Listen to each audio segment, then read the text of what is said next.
আসসালামু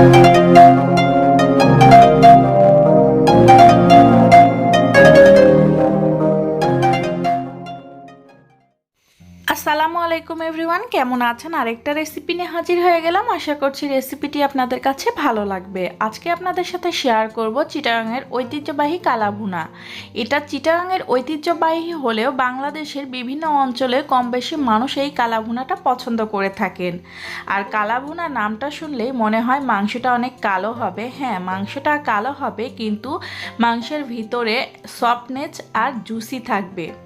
দেখেন, আমি মাংসগুলো আপনাদেরকে একটু ভেঙে দেখিয়ে দিচ্ছি। আর আমার রেসিপিগুলো যদি আপনাদের কাছে ভালো লাগে, প্লিজ প্লিজ আমার চ্যানেলটি সাবস্ক্রাইব করে পাশে থাকা বেল আইকনটিতে প্রেস করে রাখবেন এই রকম নিত্য নতুন রেসিপি পেতে।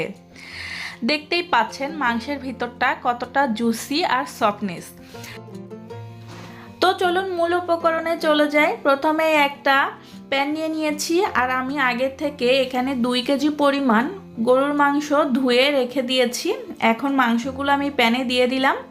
আর এখানে আমি হাড় চর্বি সহ মাংস নিয়েছি, আর কালা ভুনার জন্য হাড় চর্বি সহ মাংস নেওয়ার চেষ্টা করবেন। আর আমি মাংসের পিসগুলো একটু বড় বড় করে কেটে নিয়েছি। আপনারাও একটু বড় বড় করে কেটে নেবেন, তাহলে একদম পারফেক্ট আমার মতো বা আমার থেকেও ভালো রেজাল্ট আসবে। আর এখন এর মধ্যে অ্যাড করে দেবো বাকি মশলাগুলো। দিয়ে দিচ্ছি 1 কাপ পেঁয়াজ কুচি, দিয়ে দিচ্ছি 1 কাপ বেরেস্তা। আর এই বেরেস্তা রেসিপিটি আমার চ্যানেলে আছে, আমি লিঙ্কটি ডেসক্রিপশন বক্সে দিয়ে দিব, চাইলে দেখে নিতে পারেন। আর বেরেস্তাটা অবশ্যই দেওয়ার চেষ্টা করবেন। এখন দিয়ে দিচ্ছি 2 টেবিল চামচ আদা বাটা, 2 টেবিল চামচ রসুন বাটা, দিয়ে দিচ্ছি 2 টেবিল চামচ শুকনো মরিচের গুঁড়া। ঝালটা কমিয়ে বা বাড়িয়ে নিতে পারেন। এখন এর মধ্যে অ্যাড করে দিব 2 টেবিল চামচ হলুদের গুঁড়া, অ্যাড করে দিব 1.5 টেবিল চামচ জিরিয়া গুঁড়া, আর 1.5 টেবিল চামচ ধনিয়া গুঁড়া। এখন দিয়ে দিচ্ছি স্বাদ মতো লবণ। এখন অ্যাড করে দিব গোটা মশলাগুলো। এখন দিয়ে দিচ্ছি 3-4টা তেজপাতা, দিয়ে দিচ্ছি 7-8টি গোলমরিচ, দিয়ে দিচ্ছি 7-8টি লবঙ্গ, দিয়ে দিচ্ছি 7-8টা সাদা এলাচি।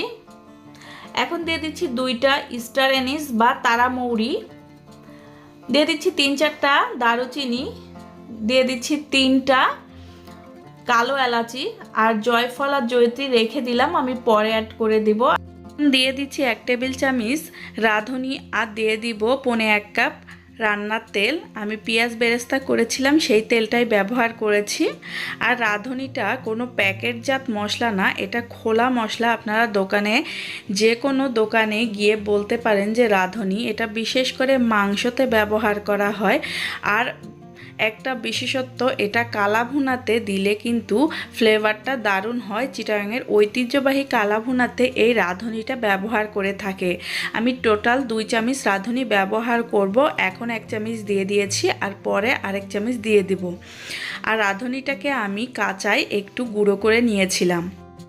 মশলাটার সঙ্গে মাংসটাকে খুব ভালো মতো মিশিয়ে নিয়েছি, আর মশলাগুলো যেন মাংসের মধ্যে ঢুকে যায়। আর মাংসগুলোকে আমি 10 মিনিট রেস্টে রাখার পরে হাই হিটে এটাকে এখন জাল করে নিচ্ছি। হাই হিটে জাল করার পরে কিছুটা পানি ছেড়ে দিবে, দেখতেই পাচ্ছেন। এখন আমি নেড়েচেড়ে আবারও ঢাকনা দিয়ে কিছুক্ষণ পরে আবারও নেড়েচেড়ে দেব। মাংসটাকে এই পর্যায়ে আমি হাই হিটে রান্না করলেও একটু পরে আমি মিডিয়াম আঁচে রান্না করব, যাতে করে মাংসের ভিতরের মশলাটা পুড়ে না যায়। এখন আমি অ্যাড করে দিলাম জয়ফল আর জয়ত্রী গুঁড়া করে। মাংসের মশলাটা পুড়ে গেলে কিন্তু খেতে ভালো লাগবে না, সেদিকেও খেয়াল রাখতে হবে। এখনও আবারও নেড়েচেড়ে আমি মাংসটাকে ঢেকে দেব। মাংসটাকে কিছুক্ষণ পরপর ঢাকনা উঠিয়ে নেড়েচেড়ে মিশিয়ে নিতে হবে, যাতে করে মশলাটা পুড়ে না যায়। আমি কিছুক্ষণ পরে মাংসটাকে খুব ভালো মতো নেড়েচেড়ে মিশিয়ে নিচ্ছি। দেখেন পানিটাও কমিয়ে গেছে। এখন আমি মাংসের সাথে মশলাটাকে খুব ভালো মতো করে কষিয়ে নিচ্ছি, আর কালারটাও চেঞ্জ হয়ে এসেছে। কালা ভুনাটা রান্না করতে গেলে একটু সময় বেশি লাগে, আর যে মাংসতে সময় বেশি লাগে সেটা তো খেতে ভালোই লাগবে বলেন। এখন অ্যাড করে দিলাম ফুটন্ত গরম পানি। এখানে আমি একবারে অ্যাড করব না, একটু পরপর নেড়ে চেড়ে গরম পানি অ্যাড করে দেব। আর খেয়াল রাখবেন কালা ভুনাতে অবশ্যই গরম পানিটাই ব্যবহার করার চেষ্টা করবেন। কালা ভুনাটা সেদ্ধ হবে, মাংসগুলো কিন্তু খুলে যাবে না, সেদিকেও খেয়াল রাখতে হবে। এখন ঢাকনা দিয়ে আবারও আমি কিছুক্ষণ এটাকে রান্না করে নিব। আমি বেশ কয়েকবার এর মধ্যে পানি অ্যাড করেছি, যতক্ষণ পর্যন্ত মাংস সেদ্ধ না হচ্ছে ততক্ষণ পর্যন্ত একটু একটু করে ফুটন্ত গরম পানি অ্যাড করে নিতে হবে। এই তো দেখেন কালারটা কতটা চেঞ্জ হয়ে এসেছে। আমি আবারও এটাকে ঢাকনা দিয়ে ঢেকে রান্না করে নেব। আবারও মাংসটাকে মশলার সাথে খুব ভালো মতো মিশিয়ে নিচ্ছি, আর কালারটাও কতটা চেঞ্জ হয়ে গেছে। এখন এর মধ্যে অ্যাড করে দেব 1 টেবিল চামচ গরম মশলার গুঁড়া, 1 টেবিল চামচ ভাজা জিরা গুঁড়ো, আর হাফ টেবিল চামচ আমি দিয়ে দিলাম গোলমরিচের গুঁড়ো, এটা ফ্লেভারের জন্য। এখন আবারও আমি খুব ভালো মতো এগুলোকে কষিয়ে নেব। আর কালা ভুনাটা কষানোর উপরেই ডিপেন্ড করে।